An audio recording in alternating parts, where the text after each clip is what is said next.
Okay, so have you ever noticed how everyone seems to wear these like masks, in social situations? Oh, yeah, definitely. Not literally, of course, but just the way people present themselves, like trying to protect themselves or get something they want.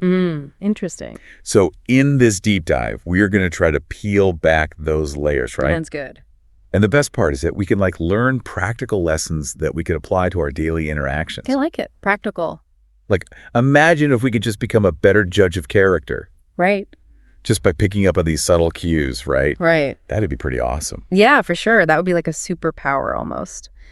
And the book that we're exploring today actually goes deep into this whole idea, teaching us how to see through people's masks. Oh, okay. So you're saying it's like a skill you can develop. Exactly. It's a skill. And one of the really cool things the book talks about is how a lot of this mask stuff is hardwired into us. We're basically programmed to do it. Wait, you mean it's not just a modern thing? It's from way back? Oh, it goes way back. I mean, think about it. Before humans even had language, our ancestors had to rely on nonverbal communication for survival. Oh, wow. Try to picture, you're trying to figure out if someone is a friend or foe just based on their look or how they stand. The stakes were really high back then. Makes sense, yeah. So we're basically descended from the people who were really good at reading those subtle signs. Because, if you misread the sign... You're toast. Exactly. You could end up in a really bad situation. Okay, that makes a lot of sense, but if that's true, then wouldn't that mean we're all naturally good at this stuff? Yeah. Because I know, I definitely misjudged people before. Well, yeah, there's a big difference between, instinct and conscious skill. I mean, think about it. We can all walk, right? But an Olympic athlete, they've trained their body to move in ways that we can't even imagine. Oh, that's a good analogy. Right, so this deep dive is giving you that kind of training for your social instincts. Okay, I like that. So how do we start flexing these social muscles? Well, the book talks about something called leakage. Leakage. Leakage. It's basically, no matter how good you are at acting, how well you can put on a mask, your true feelings are going to leak out in subtle ways. Really? Yeah, your gestures or the tone of your voice, even really quick facial expressions. Oh, interesting. It's trying to hold water in your hand. Some of it is always going to escape, Yeah, I can see that. But I mean, most of us aren't actually trying to deceive anyone, right? We're just trying to be polite, fit in. Oh, yeah. Of course, most of the time it's not about being malicious or anything. Right. But even in everyday interactions, this it's this burden of acting. Burden of acting. Interesting. Yeah, constantly filtering your reactions and worrying about how you come across. It takes effort, right? Yeah, for sure. It can be exhausting. And sometimes that effort, it creates those tiny leaks. Okay, so how do we become more leakage aware? I'm guessing most of us totally miss those signs. Well, it starts with paying attention to the right things.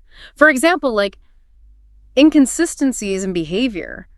Those are huge red flags. Okay, what do you mean? Okay, let's say you're talking to someone and they are super friendly to everyone else, but with you, they're stiff or distant. Yeah, I've seen that. That kind of discrepancy tells you that something's up. There's a reason why they are acting differently around you. Okay, this is starting to get interesting, but also, I don't know, a little nerve-wracking. What if we start overanalyzing everyone we meet? Well, that's where the deep dive part comes in, right? This isn't about being paranoid. It's about having more information so you can make better choices. It's an extra layer of awareness to help you navigate those tricky social situations with more confidence so you don't walk into, a bad situation. Okay, that makes sense. I like that. So let's say we're in a situation where we think someone isn't being totally genuine. What are some of the most common leaks that we should be looking for? Well, one that people often overlook is they're called micro-expressions. Have you heard of those? Micro-expressions. I don't think so. So these are super quick facial expressions. They only last for a fraction of a second. Oh, wow. But they reveal the person's true emotion before they can mask it, Okay, that's fascinating. So give me an example. Sure. Imagine someone's talking to you and when it's your turn to speak, they have this quick flash of irritation on their face, but then they immediately cover it up with a smile. Ooh, sneaky. Right. It's like becoming a human lie detector. Yeah, kind of. But how do we catch something that quick? Practice. It's like learning a new language. The more you immerse yourself, the better you get at picking up those subtle cues. Okay, so it's not just the big gestures we're looking for. It's these tiny details that most people probably miss. Exactly. And another tip from the book is to pay attention to stressful situations. Oh, okay.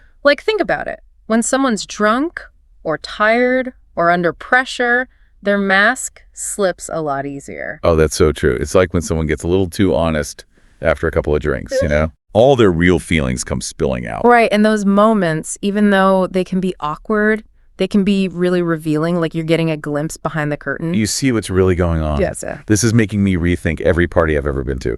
But okay, let's shift gears a little bit. We've talked about spotting leaks, but what about projecting like genuine confidence? Because you hear a lot about power posing and stuff. Right. So in this nonverbal world, what does real confidence actually look like?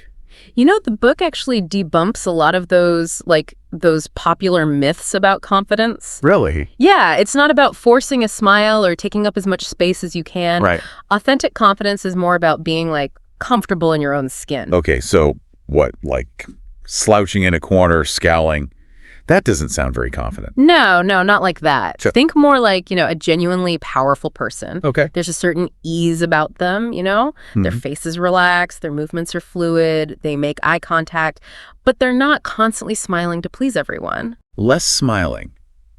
I always thought a confident person would be like all sunshine and grins. It's not always the case, actually. Right. The book says that smiling a lot, especially when it's not genuine, can actually be a sign of insecurity, like you're trying to get people to like you.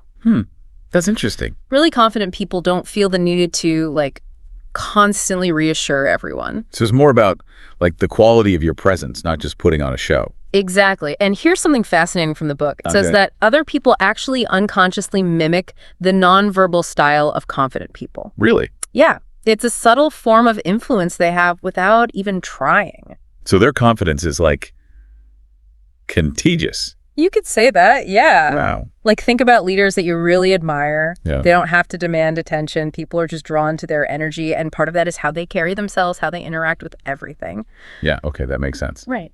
But let's talk about the really tricky stuff. How do you spot a master manipulator? Someone who's really good at hiding their true intentions. Well, in those cases, we have to look past the surface and think about their character. Their character. The book uses Howard Hughes as an example. Oh, okay. He built this image of himself as this maverick, genius businessman, but the reality was a lot more complicated. Yeah, the whole reclusive billionaire thing. Exactly. But wasn't he actually pretty successful? Well, that's part of the mask. Oh. He was a micromanager, a control freak, and a lot of his supposed business success was actually inherited. Oh, wow. So the book is saying that we often fall for the myth, the carefully constructed image. Instead of looking at, like, the actual evidence. Exactly. So how do we avoid falling into that trap, especially when someone's really good at playing the part? You can't just rely on appearances or the stories that people tell about themselves. Right. You have to look for patterns in their past behavior. Okay, so, like, how do they handle problems? Yeah. How do they treat people who are, beneath them? How do they delegate authority? It's like being a detective. You're looking for clues. Exactly. Character is rare, but it's what really matters over time. And it usually shows in those unguarded moments when the mask slips.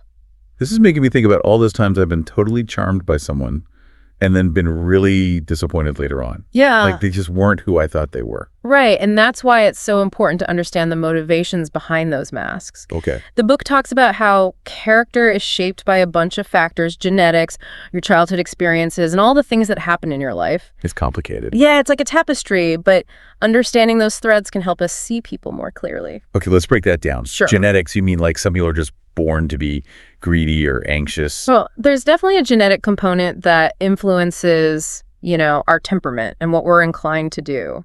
Like, there was research from UC Berkeley that found a correlation between specific genes and impulsive behaviors, which some psychologists think are related to being greedy. Wow, so our genes can actually play a role in that.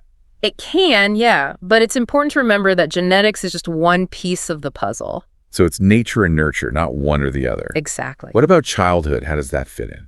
Early childhood attachment is huge. Yeah. The bond we form with our parents or caregivers in those early years, it shapes our emotional patterns and how we relate to people later in life. Okay, so like if someone had a parent who was always dismissive or emotionally unavailable, could that affect their relationships as adults? Absolutely. They might have trouble with intimacy or trusting people or even unconsciously push people away to avoid being vulnerable. Wow, it's like we're carrying these invisible blueprints from our childhood. That's a great way to put it, yeah. And then you add on top of that all the things that happen to us in life. Exactly. The traumas, the successes, the failures. It all leaves its mark. It's this constant process of shaping who we are. Okay, so how do we take all of this type, the genetics, the childhood, the life experiences, and actually use it to understand people better? It seems really complicated. Right. It is, but the book has a pretty simple strategy. Okay. Look for consistency in how they behave in different situations. Yeah. Do their actions match their words? Are there red flags that keep popping up? Often, small signs can reveal big things. It's like a puzzle. The more pieces you have, the clearer the picture becomes. Exactly. But I guess some puzzles are harder than others. Right. Like, what about those charismatic types who are full of big ideas but never actually do anything? Yes, the big talker trap. I know those types. Yeah, we've all met them. All talk and no action. And the psychology behind that is fascinating. Oh, yeah? It often comes down to ambivalence. Okay. They want attention and that feeling of power that comes with big ideas, but deep down, they're afraid of the work involved. So they love the potential but not the actual work. Exactly. Makes sense. And then they start blaming other people when things don't go their way. It's always someone else's fault. Right. It's a defense mechanism. So how do you not fall for their charm? They're usually pretty good at selling the dream. Don't be seduced by smooth talk. Okay. Look for evidence of follow-through. So their actions, not just their words. Exactly. Ask yourself, have they actually accomplished the things they talk about? That's good advice. It's easy to get swept up in someone's vision, but actions speak louder than words. This is making me wonder about all the different masks people wear, not just the big talker type. Right. Are there like other categories or archetypes that we should be aware of? You know, the book doesn't really put masks into like strict categories or anything, Okay. but it does point out some common patterns. Oh, okay. Like what? Well, one that trips people up a lot is the mask of agreeableness. Agreeableness. Yeah, you know, the people pleasers, the peacemakers, the ones who always go along with the crowd. Oh, yeah. I know those types. Always saying yes. Yeah. Never wanting to cause any trouble. Right. But isn't being agreeable like a good thing? Well, it can be, yeah. Right. Genuine kindness and wanting everyone to get along, those are great qualities. Right. Of course. But the book is saying that sometimes that agreeableness can be a mask for something deeper. Deeper. Like what? Like insecurity or being afraid to stand up for yourself. That's interesting. So you have to look for those inconsistencies. No. Does this person always agree, even when it goes against what they really want? Okay. Are they afraid to say what they think, even when it's safe to do so? I see. So it's like they're silencing their own voice to keep everyone happy. Exactly. Interesting. Okay. What about the opposite then? Like the mask of confidence? Yeah. We talked about that a little earlier, but is there more to it than just faking it till you make it? The book goes into the psychology behind that mask, and it can be pretty complicated. Okay. Sometimes people project this image of being really sure of themselves, you know, capable. Yeah. Right. Okay. But it's because they're actually full of self-doubt. Oh, so it's like a way of compensating. Exactly. They're trying to convince themselves and everyone else that they're more competent than they actually feel. Like building a facade to protect their ego. Yeah. And the thing is, a little bit of faking it can actually be helpful. Oh, really? Yeah, the book says that even if you don't totally feel confident, projecting that confidence can boost your performance and help you get out of your comfort zone. I see that. The problem is when it becomes like a habit, when you're always hiding your true self. So when does it cross the line and become like a harmful mask? When it starts to feel like you're always performing, like it's a burden. Yeah. If you're constantly projecting an image that doesn't match how you actually feel, it can lead to burnout. Right. It's like Yeah. you're living a lie. Exactly. So how do we see through that mask of confidence? Like in ourselves and other people? Pay attention to whether their actions match their words. Does their body language actually support what they're saying? Are they truly relaxed, or is there like tension in their posture? Oh, that's interesting. Like their body's telling a different story. Exactly. Man, there are so many masks out there. There are. It's a whole world of human behavior. It is. Are there any other common ones that we should know about? Well, the book also talks about the mask of cynicism. Oh, cynicism. You know, the people who always find something to complain about. Yeah, they love to point out the flaws and everything. Right, and they might be really smart, perceptive even. Right. But their negativity becomes like a shield. It protects them from being disappointed or getting hurt. Oh, I totally get that. And it can be exhausting to be around them. For sure. So it's important to remember that being skeptical is about asking questions, thinking critically. Okay. But cynicism, that's usually coming from a place of bitterness. Okay, so how can you tell the difference? Look for balance. Are they able to see the good things too? Are they open to new experiences? Or are they just stuck in that negativity loop? Yeah, that's a good point. If they're always bringing you down, it might be better to limit your time with them.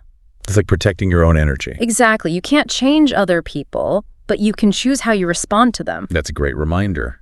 So what about the mask of indifference? Indifference. Yeah, the people who seem aloof, detached, unemotional. Yeah. That one can be hard to figure out because it often comes from a fear of getting close to people, being vulnerable. Right, it's like they've shut down emotionally. Exactly. They might not even know how to express their feelings, or they might be doing it on purpose to protect themselves. So how do you connect with someone like that? Well, you need patience, and you have to show genuine interest. Okay. Look for those little signs of warmth, like, do their eyes soften when they talk about something they care about? Do they seem interested in you, even if it's in a subtle way? Sometimes, if you approach them gently, without being threatening, it can help them feel safe enough to let their guard down. It's like you're slowly melting the ice. Exactly. And it's important to remember that everyone wears masks sometimes. It's part of being human. Right. The key is to be aware of the masks we're wearing and to treat each other with empathy. That's a really good point. It's all about understanding. Yeah, this has been such an insightful deep dive into this whole world of masks and what they tell us about ourselves. It's fascinating, right? It really is. It's making me rethink how I interact with people and what kind of masks I might be wearing without even realizing it. That's the cool thing about exploring these topics. It makes you more aware. More conscious. Exactly. And that's the first step to having more authentic relationships. Well said. Right. So for our listeners out there, the key takeaway is to pay attention, ask questions, and trust your gut. Absolutely. And be kind to yourself and others as we figure out this whole human interaction thing. And never stop learning. Exactly. Until next time, happy decoding.